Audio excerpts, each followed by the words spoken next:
Hey everyone, what's going on? My name is Miles Keller, and today I'm going to be going over uh, the Interactive Advanced Concept Presentation 1 for Chemistry 2. And in this experiment, this is going to be going over the gummy bears. So what you need for this experiment is obviously some gummy bears, and then 2 cups of water. And in 1 cup of water, what you have to do is just fill it up with a little bit of, it says distilled water, or just use tap water. And you're going to place a gummy bear in there. And then in your other cup, you are going to, sorry, it's a little bit fogged over just from the salt and there's some stuff sticking to it.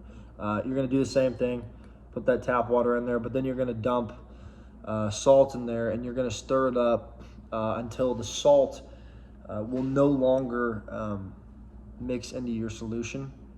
And then you know at that point that you have had enough salt in there, and then you can place your gummy bear in there. So I'm going to get one of these out real quick, just for comparison purposes. Use a different color than that. No, okay. Put the towel down here real quick. So the whole point of this experiment is we are going to be going over, how the different water and the water with salt and without salt affect, the size of the gummy bear and how it reacts to it. So, and the reason I put this one out here is just so that we can compare it in size to the other ones. So the first one we have is, this is the distilled water gummy bear. So as you can see, that thing is like almost double in size, almost double in size of the original one. So I'll set that down here. I'll move the camera here in a second. And then the next one that we have is the saltwater gummy bear, and it has actually shrank down smaller than the other ones. Here, I'll show you real quick. So there is our distilled water, there's our regular one, and then there's the saltwater one. So to go over that, basically what happened is the reason that the distilled water one is bigger is because the distilled water actually fills into the gummy bear, because the gummy bear doesn't have any water in it to begin with. So it is going to go into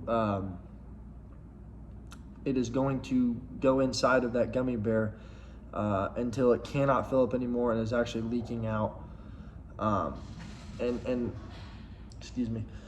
So the reason for that is because it is submerged in a hypotonic solution, and water fills the cells or the object, and it will make it swell up and make it larger.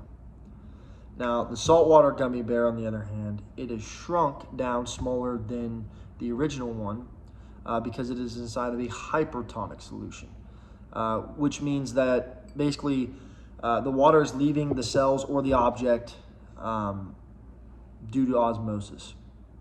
And osmosis basically means that it's a solution leaving an area of lower concentration to go to an area of higher concentration, is what osmosis means. So an example of a solution with a higher concentration, dissolved particles of an element or an object is going to be hypertonic to it. So if the solution has a higher concentration of dissolved particles, that makes it hypertonic, which is going to be the saltwater gummy bear. And then the example of a solution that is hypotonic would be a solution with a lower concentration of dissolved particles of an element, and which makes it hypotonic to it. So hope you guys enjoyed. Thank you.